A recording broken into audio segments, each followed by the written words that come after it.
मां हूं, धरती मां। देवताओं और योद्धाओं में घमासान युद्ध हुआ। इस बार दानवों की बड़ी करारी हार हुई। इंद्रदेव ने बड़ी कुशलता से अपनी सेना का संचालन किया, परंतु मुझसे पूछो तो दानवों की पराजय के दो मुख्य कारण थे। एक तो ये कि उनमें फूट पड़ गई थी, और दूसरा ये कि उन्होंने अपने गुरु शुक्राचार्य का कहना नहीं माना। गुरु का आदेश नकारने का फल दानवों को मिलकर रहा, मगर इंद्रदेव इस भूल में पड़ गए थे कि उन्होंने यह युद्ध अपनी वीरता और कौशल से जीता है। उनका अहंकार जाग उठा। अहंकार विवेक का सबसे बड़ा दुश्मन है। अहंकारी अपनी शक्ति के बारे में भ्रम में पड़ जाता है, जिसका परिणाम कभी अच्छा नहीं होता। मुझे विश्वास है कि इंद्रदेव का यह अहंकार केवल मुझे नहीं, स्वयं भगवान विष्णु को भी अच्छा नहीं लगेगा।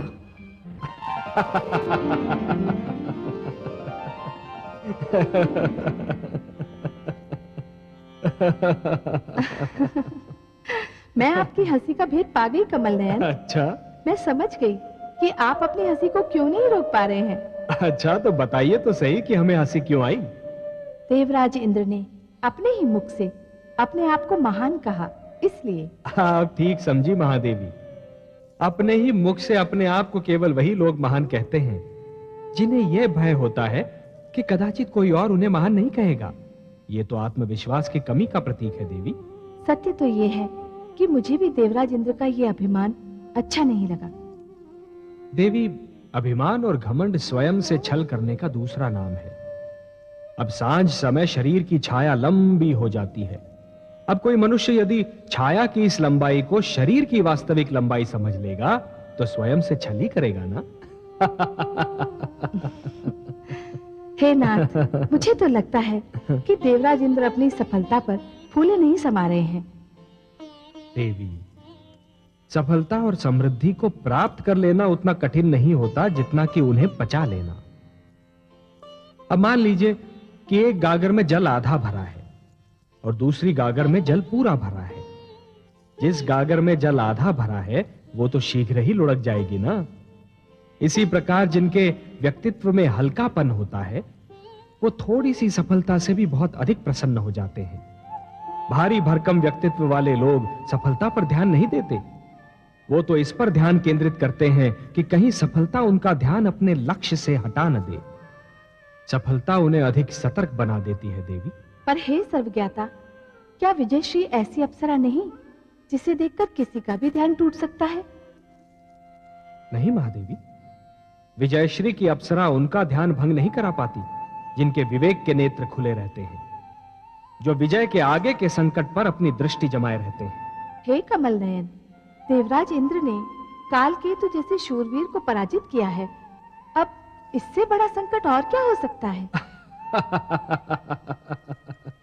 देवी, कालकेतु एक महत्वाकांक्षी और सत्ता का लोभी दानव है। महत्वाकांक्षी और सत्ता का लोभी व्यक्ति बाहर से दिखने में जितना शक्तिशाली होता है, भीतर से उतना ही दुर्बल होता है। और यह तो स्वयं देवराज इंद्र जानते हैं। ऐसे व्यक्ति को पराजित करना कोई कठिन कार्य नहीं होता। परंतु आश्चर्य तो यह है कि विजय के हर्ष में स्वयं देवराज इंद्र गुरु शुक्राचार्य को भूल गए। गुरु शुक्राचार्य। देवेंद्र को यह ज्ञान है कि गुरु शुक्राचार्य एक ऐसे प्रश्न चिन्ह के समान है जो चिंताजनक तो होता ही है, परंतु उसका उत्तर जानना बहुत कठिन होता है। गुरु शुक्राचार्य? हां महादेवी, इस समय मेरा ध्यान केवल उन्हीं पर है।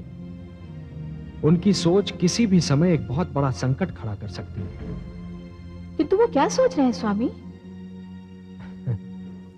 महादेवी, जिस प्रकार एक धनी जिसका धन चोरी हो जाता है वो अपने धन को सबसे छुपाता फिरता है, उसी प्रकार एक चोट खाया हुआ विद्वान अपनी सोच को सबसे छुपाने का प्रयत्न करता है। गुरु शुक्राचार्य किसी को यह नहीं बताना चाहते कि वो क्या सोच रहे हैं, परंतु वो जो भी सोच रहे हैं वो देवताओं के लिए घातक सिद्ध हो सकता है। तब तो फिर आप ही को देवताओं को आश्रय देना होगा स्वामी। नहीं महादेवी, ऐसी परिस्थिति तो उत्पन्न ही नहीं होनी चाहिए जब किसी को किसी और को आश्रय देना पड़े।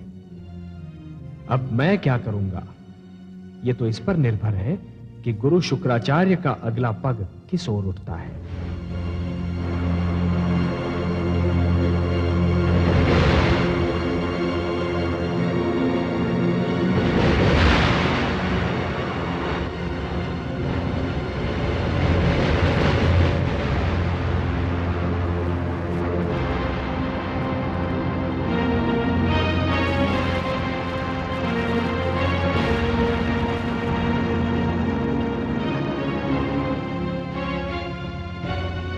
ये सब मेरे कारण हुआ है।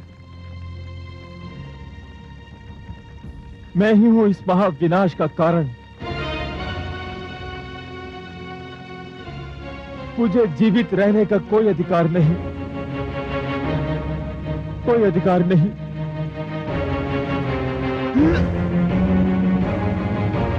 ठहरो कालकेतु, ठहरो।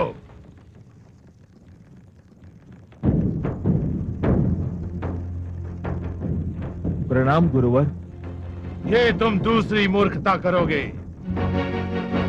दानव वीरों के ये शव, धड़ से कटे हुए ये सिर, युद्ध क्षेत्र की धरती पर बहता हुआ ये लहू, ये सब पुकार पुकार कर कह रहे हैं कि तुमने मेरी पहली आज्ञा का पालन ना करने का दंड भोगा है। मैंने जब तुम दानवों का गुरु बनना स्वीकार किया था तो तुमसे ये भी वचन लिया था कि तुम देवताओं से उस समय तक युद्ध नहीं करोगे जब तक मैं अनुमति नहीं दूंगा।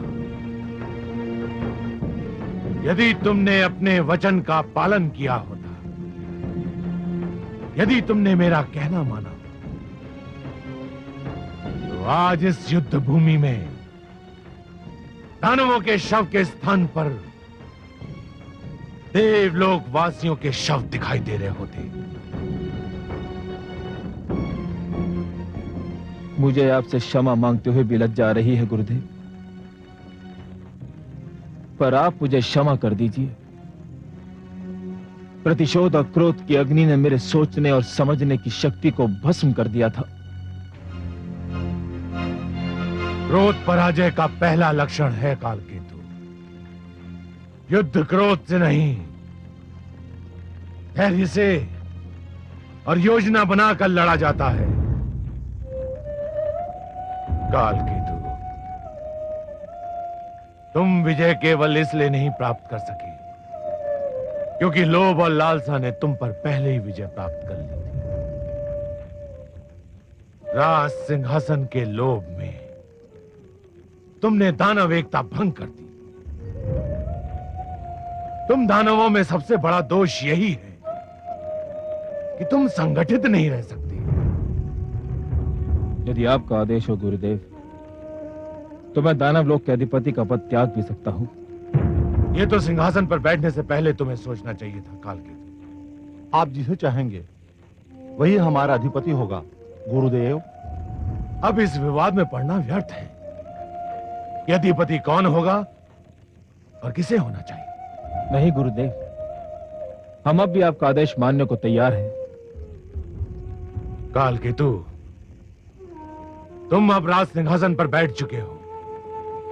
तुम्हें सिंहासन से उतारना दानव एकता पर एक और चोट करने के समान होगा। परंतु अब एक व्यक्ति, एक पद के सिद्धांत का ही पालन होगा। तुम केवल अधिपति रहोगे, सेनापति नहीं। सेनापति पहले भी हर्षद था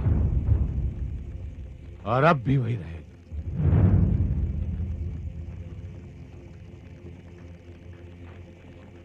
जो आज्ञा गुरुदेव।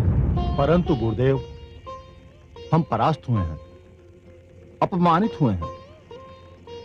आपके निर्देशन के बिना हमारा खोया हुआ मान और टूटा हुआ साहस वापस नहीं लौट सकता। आप हमारा मार्गदर्शन कीजिए गुरुदेव। हम एक बार फिर सिर उठाकर जीना चाहते हैं। हम देवताओं को परास्त करना चाहते हैं गुरुदेव। ये तभी संभव है जब मुझे संजीवनी मंत्र प्राप्त हो जाए।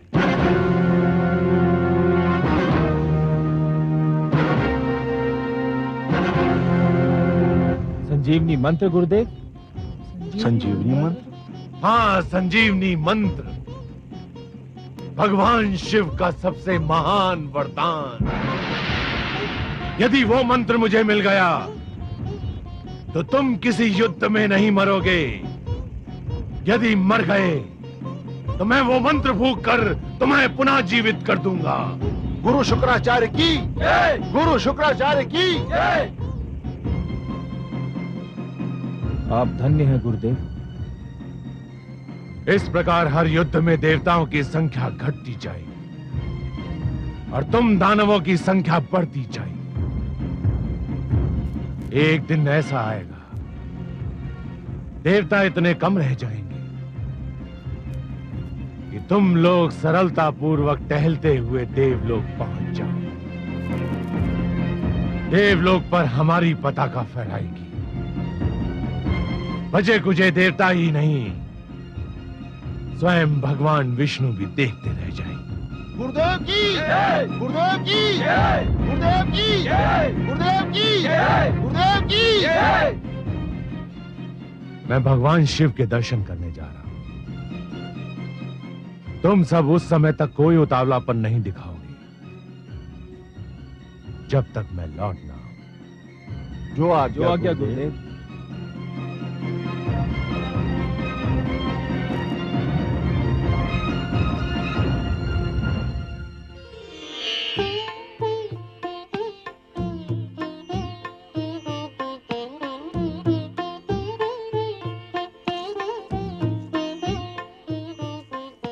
देवी इंद्राणी, देवासुर संग्राम तो पहले भी कई बार हो चुके हैं, परंतु इस बार हमने दानव सेना को वो मार दी है कि वो अभी तक अपनी चोट सहला रही होगी। समस्त युद्ध क्षेत्र को हमने दानवों के शवों से पाट दिया। मेरी यही मनोकामना है कि दानव इस पराजय से ऐसा पाट ले कि फिर कभी युद्ध ना हो। ऐसा ही होगा देवी, ऐसा ही होगा। दानव हो या असुर, भविष्य में कभी हम पर आक्रमण करने का साहस नहीं करेंगे। अब हमें उनकी ओर से कोई चिंता, कोई भय नहीं रहेगा। नृत्य गायन आरंभ करो। आज समस्त देवलोक विजयोत्सव मनाएगा।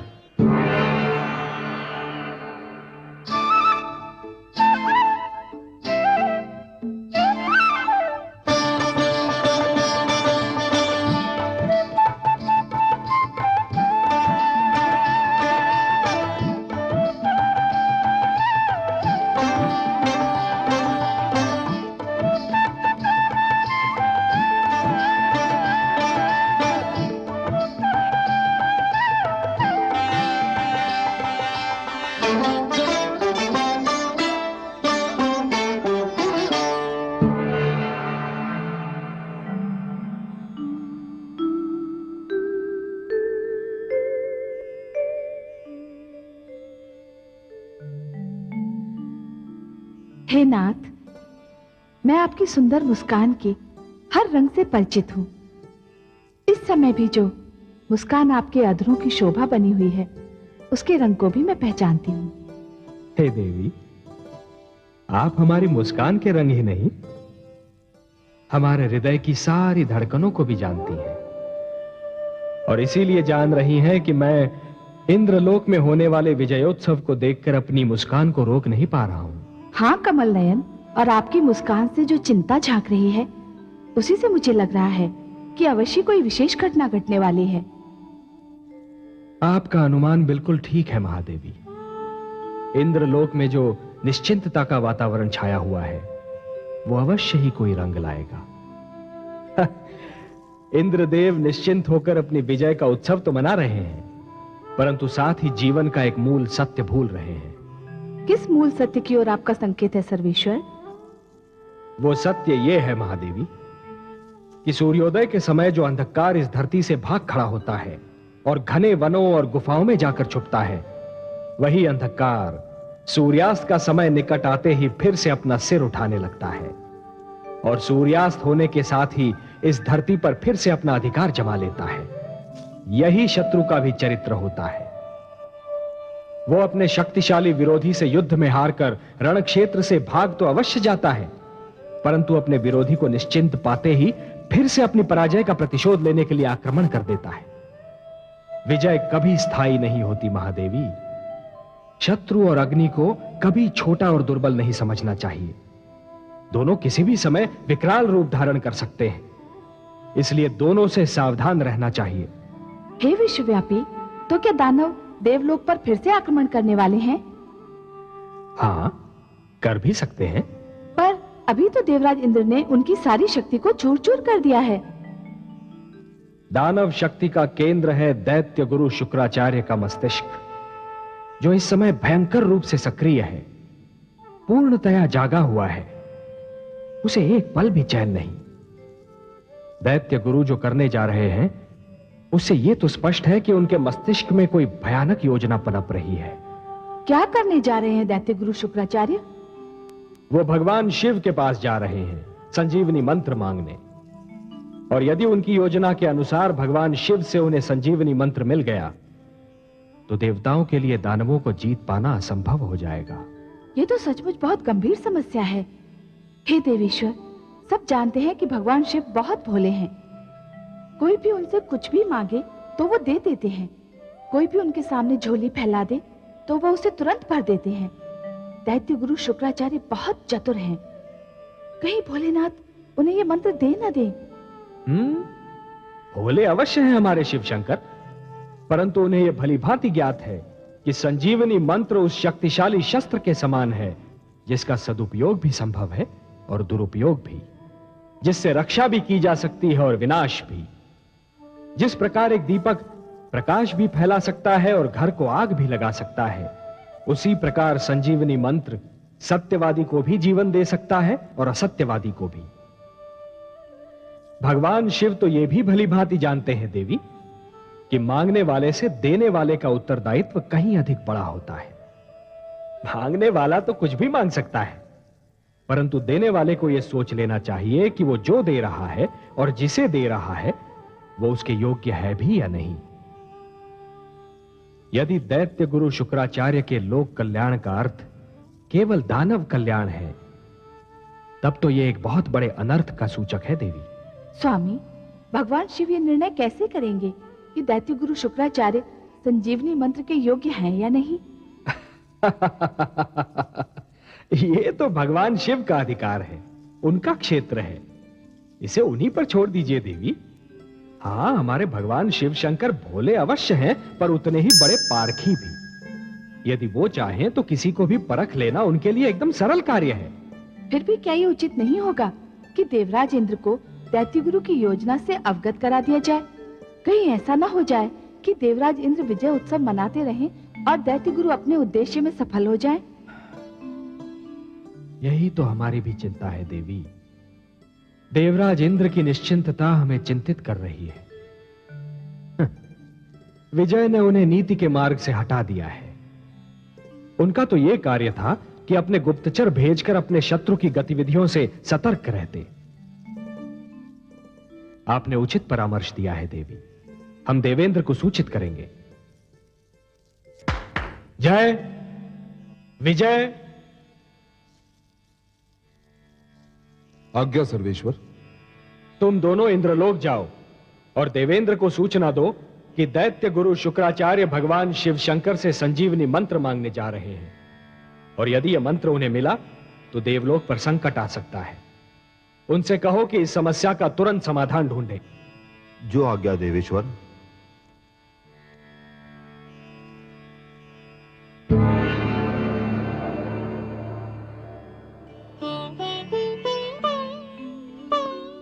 अच्छा, तो ये बात है। हाँ देवराज, श्री लक्ष्मीपति ने कहा है कि आपको सूचित कर दिया जाए कि दैत्य गुरु शुक्राचार्य भगवान शिव से मिलने जा रहे हैं और देवलोक पर गंभीर संकट के बादल मंडरा रहे हैं। कह देना श्री विष्णु भगवान से कि हमें सूचना देने के लिए धन्यवाद। वो चिंता ना करें, ऐसा कुछ नहीं होगा। इससे पहले कि दैत्य गुरु शुक्राचार्य भगवान शिव के पास पहुंचे, हम स्वयं उनके पास पहुंच जाएंगे। भगवान शिव पर हमारा अधिकार अधिक है।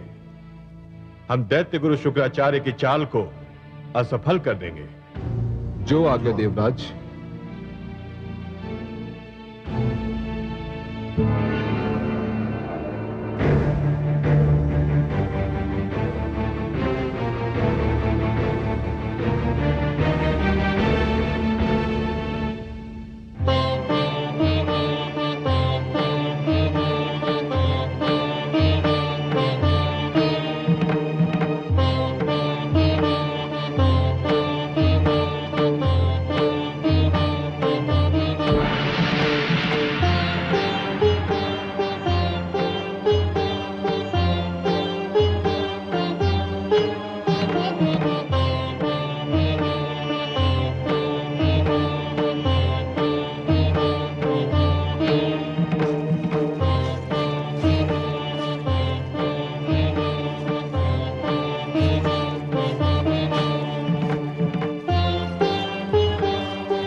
दैत्य गुरु शुक्राचार्य आप?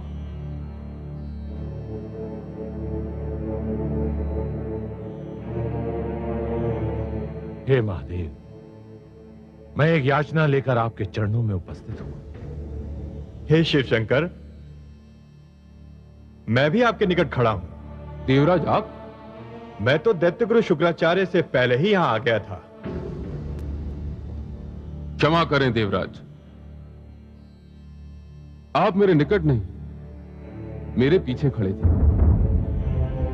मेरे 3 नेत्र अवश्य हैं, किंतु तीनों नेत्र मेरे मुख पर हैं। एक भी नेत्र मेरे सिर के पीछे नहीं है। इसी कारण मेरी दृष्टि आप पर नहीं पड़ी।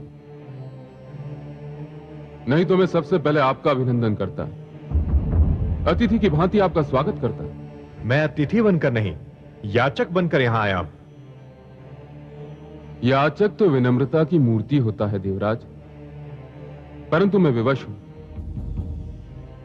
दैत्य गुरु शुक्राचार्य पर मेरी दृष्टि भी पहले पड़ी और अपने याचक बनकर आने की सूचना भी उन्होंने पहले दी, इसलिए उन्हीं के निवेदन को पहला अवसर दिया जाएगा।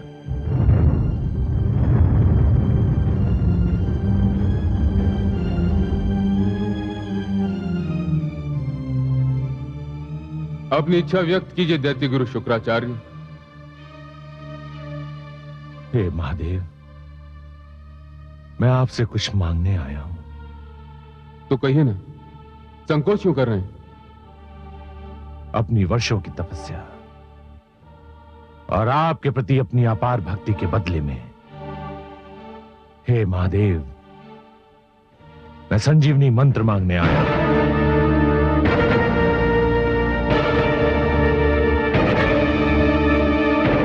हे शिव शंकर, यही मंत्र तो मैं भी मांगने आया हूं आपसे।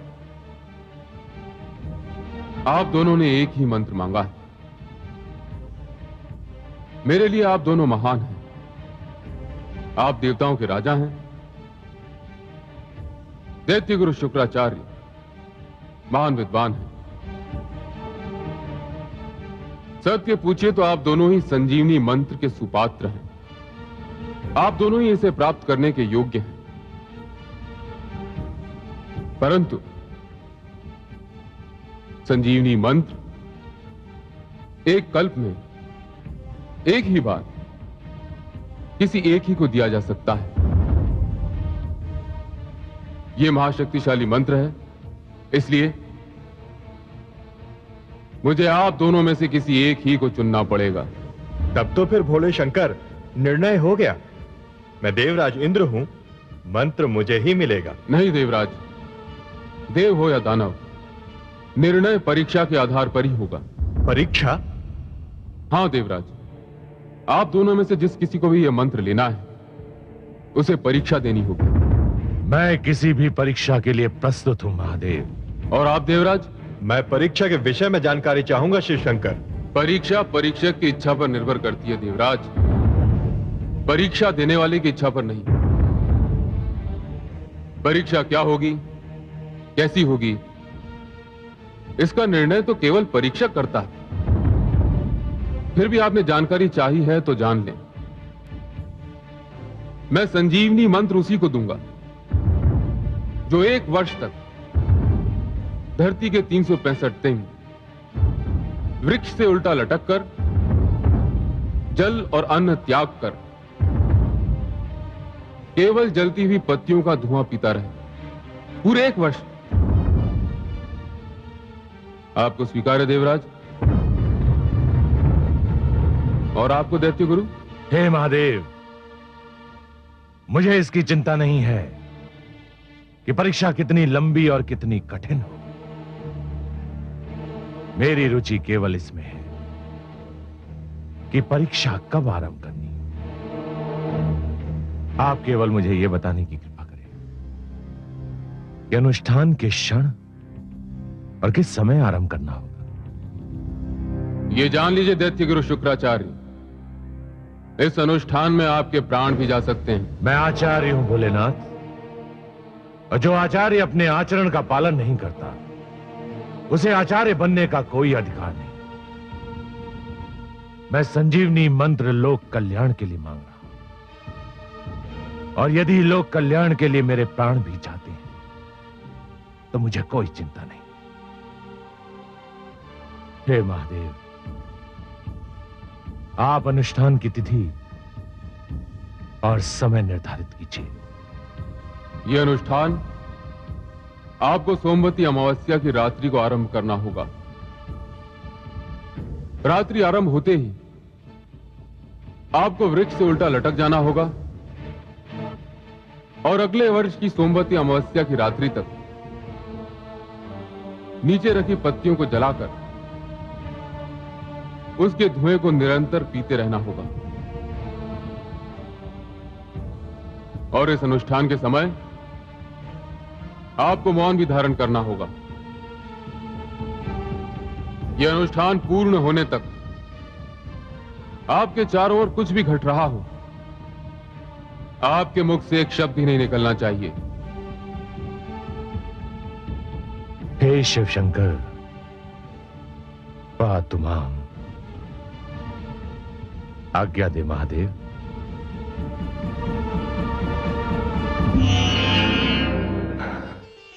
सुंदर, अतीव सुंदर। क्या निष्ठा है दैत्य गुरु शुक्राचार्य की, क्या साहस है, कितना दृढ़ निश्चय है। देखकर तो मेरे भी मुख से धन्य है का उद्गार निकल गया। वंदनीय है उनका साहस महादेवी, वंदनीय है उनका साहस, और प्रशंसा के योग्य है स्वयं वो। निस्संदेह वंदनीय है उनका साहस, निस्संदेह प्रशंसा के योग्य हैं स्वयं वे। पर हे सर्वेश्वर, क्या ये दुर्भाग्य नहीं कि ऐसा महान विद्वान दानवों के साथ है, देवताओं के साथ नहीं? क्या ये स्वयं विद्या का अपमान नहीं कि वो ऐसे पक्ष के पास है जो विद्या का आदर करना भी नहीं जानता है? है तो सही प्रिय, परंतु इसका कारण भी तो है। इसका क्या कारण है सर्वेश्वर? विद्वान का अहंकार? अहंकार। विद्वान जब विद्या के स्थान पर दूसरी बातों को प्राथमिकता देने लगता है, विद्वान जब अपमान के प्रतिशोध की अग्नि में जलने लगता है, तो उस अग्नि में सबसे पहले उसका विवेक जलकर भस्म हो जाता है। तो फिर आप दैत्य गुरु शुक्राचार्य की प्रशंसा क्यों कर रहे हैं? प्रशंसा क्यों कर रहा था? देवी, यदि गुण शत्रु में भी हो तब भी वो प्रशंसा के योग्य हैं। अग्नि तो किसी भी वस्तु को जलाकर भस्म कर देती है, परंतु क्या अग्नि के ताप की महत्ता से मुख मोड़ा जा सकता है? परंतु देवराज इंद्र ने आज मुझे बहुत निराश किया। परीक्षा का नाम सुनते ही वे भयभीत हो गए। मुझे उनसे ऐसी आशा न थी। देवराज परीक्षा की कठोरता से भयभीत थे महादेवी, और दैत्य गुरु के उद्देश्य ने उन्हें निर्भय बना दिया था। इसीलिए मैं कहता हूं देवी कि प्रत्येक मनुष्य के सम्मुख जीवन में कोई ना कोई उद्देश्य अवश्य होना चाहिए। देवराज इंद्र अपने नंदनवन में मग्न है और दैत्य गुरु के सम्मुख एक उद्देश्य है। हाँ, यह और बात है कि उनका उद्देश्य विनाशकारी है। हमारे देवराज संभवतः यह सोच रहे हैं कि इस कठिन परीक्षा को झेलने का सामर्थ्य यदि उनमें नहीं है तो गुरु शुक्राचार्य भी उसे नहीं झेल पाएंगे। यह देवेंद्र का भ्रम है। वो शुक्राचार्य की निष्ठा से पूर्णतया परिचित नहीं है। माते,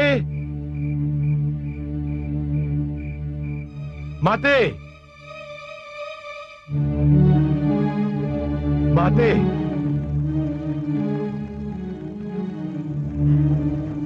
पुत्र,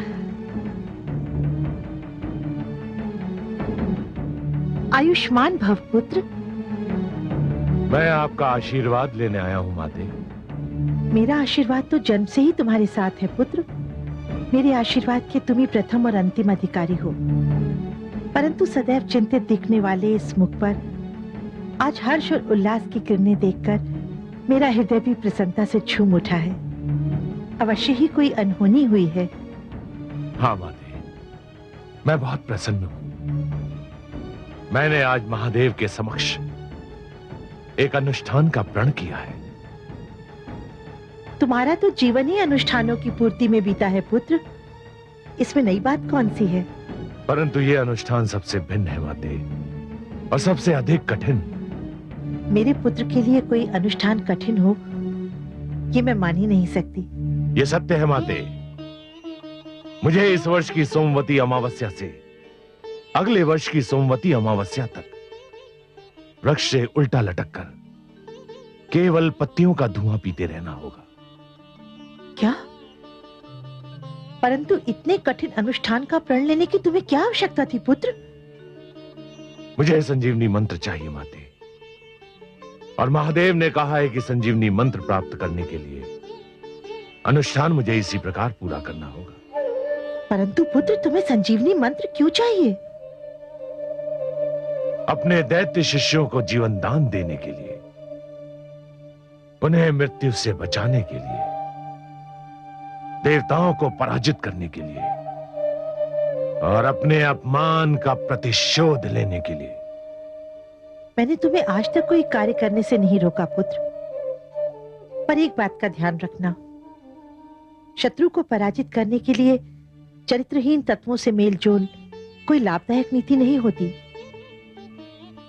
फिर भी तुमने यदि अपने शिष्यों का कल्याण करने की ठान ही ली है, तो मैं तुम्हें गुरु धर्म निभाने का आशीर्वाद देती हूँ। मुझे गर्व है कि मेरे पुत्र ने जिस अनुष्ठान की ठानी है वो इतिहास में अपने आप में एक उदाहरण है। ऐसे अभियान की बात मेरे पुत्र के सिवा ना तो किसी ने सोची है और ना कोई सोच सकता है। मुझे अपनी माता से यही आशा थी कि वो मेरे सिर को अपने आशीर्वाद की छांव से अवश्य ढक देंगी। मुझे गर्व है कि मैं ऐसे पुत्र की मां हूं जिसके जीवन का एक ही उद्देश्य रहा है, असंभव को संभव बनाना। मेरे साथ मेरी माता का आशीर्वाद रहा है, इसीलिए असंभव को संभव बनाने में मैं समर्थ रहा। अब मुझे आपका आशीष मिल गया, तो इस अनुष्ठान को भी संभव बनाकर दिखा दूंगा। यशस्वी भव पुत्र। आज्ञा दे माते।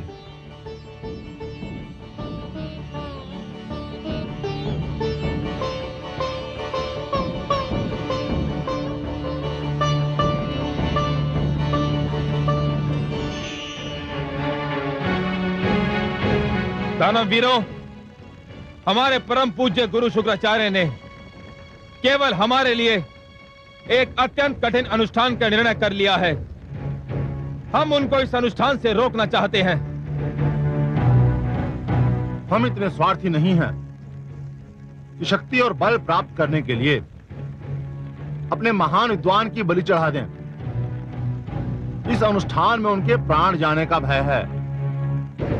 हम उन्हें इस अनुष्ठान को करने से रोकेंगे। यदि हम सबने मिलकर उनके सामने इच्छा प्रकट की और उनसे इस अनुष्ठान को स्थगित करने की विनती की, तो वो अवश्य ही हमारी इस बात को मान जाएंगे।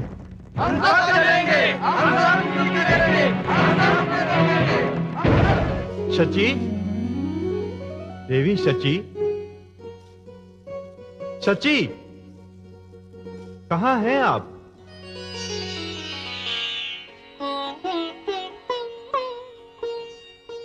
आज तो आप बहुत प्रसन्न दिखाई दे रहे हैं स्वामी। हाँ देवी, आज मैं बहुत प्रसन्न हूँ।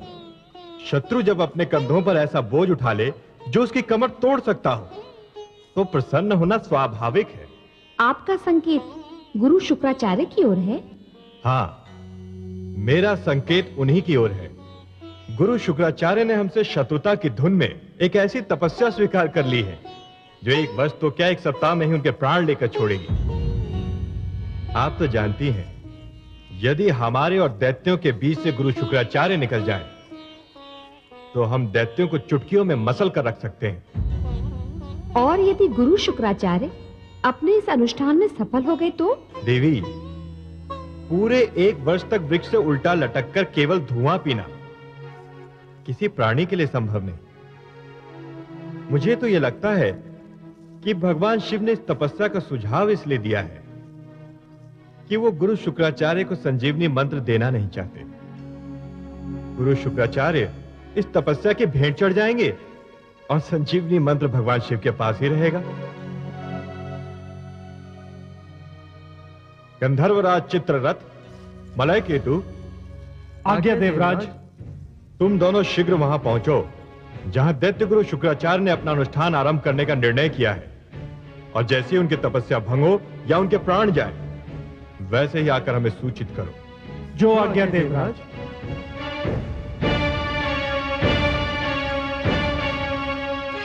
देख लीजिएगा देवी, इन्हें लौटने और दैत्य गुरु की तपस्या का अंत हो जाने का समाचार लाने में अधिक समय नहीं लगेगा।